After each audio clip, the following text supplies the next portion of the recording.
हाय, नमस्कार, आदाब, सत श्री अकाल, केम छो। My name is Dennis Vora और आपका स्वागत है और एक न्यू वीडियो में जिसमें मैं बात करने वाला हूँ कि हम अंडर प्रेशर होते हैं तभी हमारी स्टैमरिंग क्यों बढ़ जाती है, जैसे कि इंटरव्यू में और एग्ज़ाम में और वाइवा में और फ़ोन कॉल पे और फ़ोन कॉल पे हमारी स्टैमरिंग क्यों बढ़ जाती है। इसके ऊपर मैंने एक अलग से वीडियो बनाई है जो आपको स्क्रीन पर इधर आई बटन पे क्लिक करने पर आपको ये वीडियो मिल जाएगी।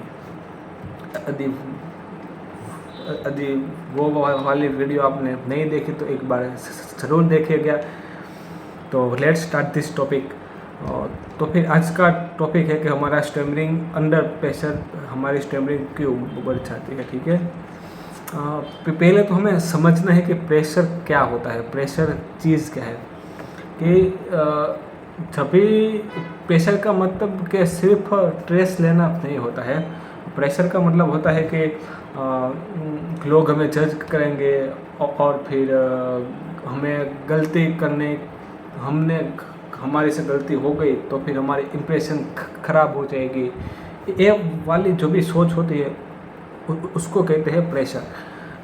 मान लो कि जैसे कि हम इंटरव्यू में सामने बैठे हैं तो सामने वाला बंदा होगा वो हमें देखेगा और हमें देखकर हमको जज करेगा, तो वो वाली सिचुएशन में हमें आता है प्रेशर आता है। और एग्ज़ाम में और वाइवा चल रहा है तो फिर वहाँ पे यदि आपने गलती की तो फिर आपकी इम्प्रेशन होगी वो ख़राब हो जाएगी, तो इसको कहते हैं प्रेशर। ठीक है, अभी प्रेशर है, अभी ब्रेन के अंदर होता क्या है। ठीक है, कि अगर ब्रेन को मालूम पड़ता है कि आप प्रेशर में हो तो फिर वो चाहता है अपना सर्वाइवल मोड पे, जहाँ पे ब्रेन सोचता है कि हमें फाइट करनी है कि फ्लाइट करनी है, मतलब हमें लड़ना है कि दूर भागना है। ठीक है, और जब भी ऐसी सिचुएशन आती है तभी हमारा बायोलॉजिकल रिस्पॉन्स होता है और हमारा जो ब्रेन होता है वो सिचुएशन और ब्रेन सोचता है कि आप डेंजर सिचुएशन में हो, और जब आप डेंजर सिचुएशन में होते हैं तब तो फिर आपकी बॉडी होगी वो अपने आप रिएक्ट करेगी। जैसे कि आपकी हार्ट बीट फास्ट हो गई, आपके ब्रीथिंग शैलो हो गई, आपकी श्वास होती है वो आपकी कंट्रोल में नहीं रहती है। फिर आपकी मसल्स होती है वो आपकी टाइट हो जाती है और आपकी टंग और जो होती है वो भी स्टिफ हो जाती है।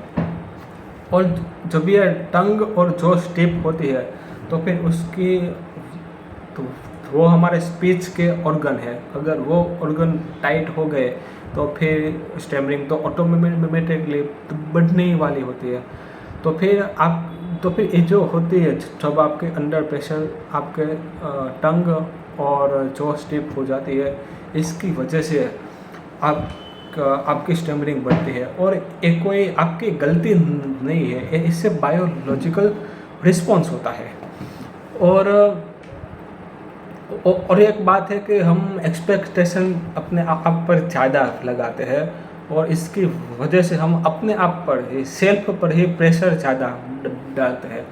ये हम सबसे बड़ी गलती करते हैं कि हम सोचते हैं कि इस बार तो हमें परफेक्ट ही बोलना पड़ेगा, कि अगर हम स्टैमरिंग होगी तो सब कुछ ख़राब हो जाएगा और फिर हमें इसके सामने तो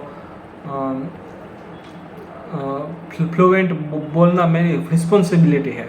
तो फिर इस वाली बातों से हमारे अंदर प्रेशर बढ़ता है और जिसकी वजह से हमारे अंदर जो भी स्टैमरिंग होती है वो डबल हो जाती है।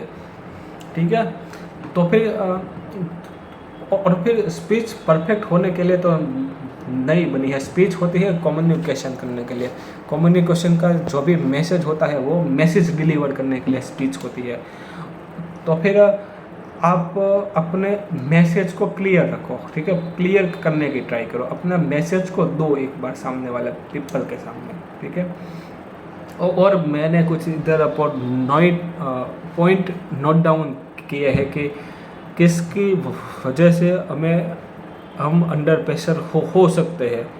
जैसे मैंने लिखा हुआ है कि जब आप इंटरव्यू में होते हैं तब इंटरव्यूअर की अथॉरिटी फिगर होती है जिसकी वजह से हमें डर होता है। फिर होती है जजमेंटल फिगर, फिर होता है तो इंटरव्यू में होगा तो हमारा एक वन चांस के जो भी होगा हमारा एक ही चांस है। अगर आपने इसमें ख़राब कर दिया तो फिर आपका सिलेक्शन नहीं होगा। इसकी वजह से स्ट्रेस बढ़ता है। और फ़ोन कॉल पे तो मैंने बात, फ़ोन कॉल से स्ट्रेस कैसे बढ़ता है, फेस नहीं दिखता है, रिएक्शन समझ नहीं आता है, ठीक है। और फिर जब हम वाइवा में होते हैं, एग्ज़ाम में होते हैं, तो फिर एक होता है मार्क्स का प्रेशर होता है, दूसरा होता है टीचर का फियर होता है। और एक कॉमन फैक्टर है कि जब कंट्रोल हमारे हाथ में नहीं लगता, ठीक है। और जहाँ पे कंट्रोल कम होता है, जहाँ पे कंट्रोल कम होता है तो फिर वहाँ पे आपकी स्टैमरिंग बढ़ती है। यदि आपका कंट्रोल नहीं होगा तो फिर आपकी स्टैमरिंग बढ़ेगी, ठीक है। और एक मैसेज है, इम्पोर्टेंट मैसेज है कि मैं आपके साथ एक सच बात बोलना चाहता हूँ कि प्रेशर स्टैमरिंग का रीज़न नहीं होता है। प्रेशर सिर्फ प्रेशर की वजह से हमारी जो स्टैमरिंग होती है वो ट्रिगर होती है। और ट्रिगर होने की वजह से जो हमारी स्टैमरिंग होती है वो ग्राउंड लेवल पर आती है, ठीक है, वो सरफेस लेवल पर आती है। और इस सरफेस लेवल पर आते ही हमारी स्टैमरिंग होती है। ये बहुत बड़ा रीज़न है। और क्या करना चाहिए जब आप भी प्रेशर में हो तो फिर एक बात का ध्यान रखो कि आपको रिज़ल्ट पे फोकस नहीं करना। पहली बात, रिज़ल्ट पे फोकस नहीं करना है। दूसरी बात है वो है अपने सेंटेंस को स्लो स्टार्ट करो। अपने जो भी रिप्लाई होंगे, जो भी आपके आंसर होंगे, उसको स्लोली स्टार्ट करो। और तीसरा है कि आपको ब्रीथिंग पे ध्यान रखना है। चौथा बात है कि अपने आप को परमिशन दो कि आप खुल कर बोल सके। और जब आप खुद को परमिशन देते हो तो आपका प्रेशर ऑटोमेटिकली कम होता है, ठीक है। और अगर आप भी स्टैमर करते हो तो इसका मतलब ये नहीं है कि आप वीक हो, इसका मतलब है कि आप सेंसिटिव पर्सन हो, आप नॉर्मल ही हो। अगर आपको ये वीडियो रिलेटेबल लगा हो तो लाइक करो और कमेंट में अपना एक्सपीरियंस शेयर करो। और चैनल को नए हैं तो सब्सक्राइब करना मत भूलना। और नेक्स्ट वीडियो में मैं आपसे कल ही मुलाकात में करूँगा, ठीक है। सी यू, टेक केयर, बाय।